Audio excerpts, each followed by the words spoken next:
Sometimes a deepfake is harmless, like the Pope wearing a super fashionable coat, Ron Swanson masquerading as Wednesday Addams, or Mike Tyson's face on Everybody from Family Matters. But other times they can be used for harmful things like changing the history of Native American culture. And when it comes to building super sophisticated systems for finding deepfakes, big tech just doesn't have quite the money incentive. They're building it, but not as fast. Have you seen those crazy images where a bear becomes a hiking buddy all over social media? If not, how about babies skydiving and rock climbing? Well, the babies come from a guy named Timothy Neyman. Well, he shared him as a joke, pretending to promote a preschool skydiving event. Now, people had all sorts of reactions to the picture. Some of them loved it, some of it made them anxious until they figured out that it was not real. Because now it's just so easy. All you have to do is go to a website like Midjourney and type in old lady on a skateboard. Boom. You get wild images like this in no time. And it doesn't just work on people doing crazy things, you can invent products that don't exist too. So a comedian named Brad Goss used Midjourney to create a fake product, a product that was meant for babies to help them be quiet on airplanes. He calls it the baby mute, which supposedly, because it's not a real product, was meant to silence babies on airplanes. So this post that went super viral is totally AI generated, and I'm not just talking about the photo. He also used ChatGPT to write the website text, the caption tag, even fake reviews for the product. And even though it was like a joke and a parody, it was realistic enough that a lot of people thought it was real. His Reddit post actually got over 3.5 million views. And for whatever reason, he put his phone number on the website and he said that he got over 200 calls. And no surprise, most of them were from angry people who didn't like the fact that he made this product. Now, Goss is a fan of what he did. He thinks that it went really well. His project did what he wanted it to do, which was get attention. Dude, I think that just worked. Yeah, I know. So look, anyone who took a history class knows that we have to reconstruct our history usually from very little evidence. There just wasn't that many documents or images for us to learn from. And in some circles, there's a disturbing trend of generating images that look very old, very historical, and almost might fit into place, but they're not real. So imagine you're browsing through social media and you come across this photo of an old Native American woman that's presented to you as if it's historical. You take a second to look, it's extremely realistic, it looks kind of retouched in some ways, and you wouldn't be crazy for thinking that it captured a moment in Native American history, but it didn't. This AI-generated image could be changing the narrative of a history that didn't exist. And recently, some of the people who have spent a lot of time trying their best to document the history of some of these Native American tribes are finding photos like this frustrating because they tell the wrong story. These photographs are inauthentic in every way you can imagine. They're not real people, they're not historically accurate, and sometimes they look like they could be. There's also concern that tools can actually make references that kind of fit into something that might make sense, which is similar to why Meta's Galactica got taken offline. You can't have references to things that aren't real. But it often hallucinated the papers itself, the experimental results, and the references. But generative AI is coming in all ways, and even video. So next time you're watching a football game and you see a pizza commercial, might not be real. What? So I'm going to show you a pizza commercial. Now, it was completely made with artificial intelligence, and you'll probably know because it's like kind of wonky, but hey man, it's coming soon. Are you ready for best pizza of life? Bring friends down to Pepperoni Hug Spot. Our chefs make pizza with heart and special touch. Cheese, pepperoni, vegetable, and more secret things. Need delivery? Pizzas come fast. Knock knock, who's there? Pizza magic.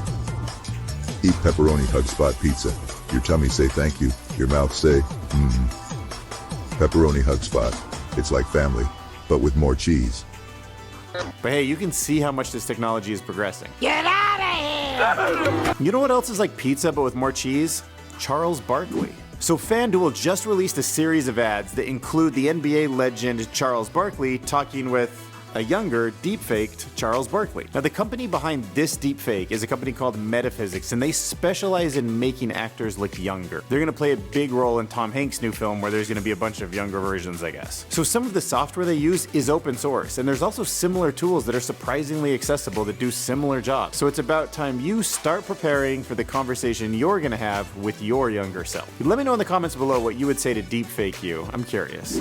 So if you're a South Park fan, you'll probably be happy to know that Matt's Stone and Trey Parker, the two founders, have just raised $20 million for a new deepfake studio. Now, the company is called Deep Voodoo, and it's going to specialize in turning one person into somebody else. Now, the goal is to make the current deepfake technology even better. And this is a studio that's actually already done some of this. For example, this is the studio that made all of the special effects for Kendrick Lamar's music video where his face changes into other famous people. Now, this studio got its start in the middle of the pandemic because Matt Stone and Trey Parker were actually making a movie about Donald Trump. So the studio has a pretty interesting inception because it was born out of the pandemic. The South Park guys were working on this movie about Donald Trump, and then everything got shut down and they just started deepfaking everything. And they got good enough to build, a credible studio out of it. So now with this extra $20 million, I'm sure they will make deepfakes even better.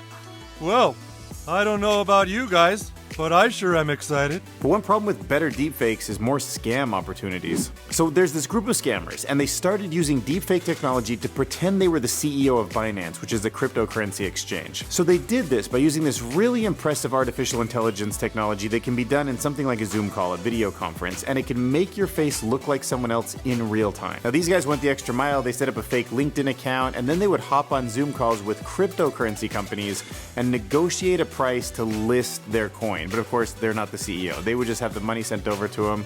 Scam. And it sounds like it worked because the way this was actually discovered, the CEO was actually getting emails from these guys thanking them for listing their coins.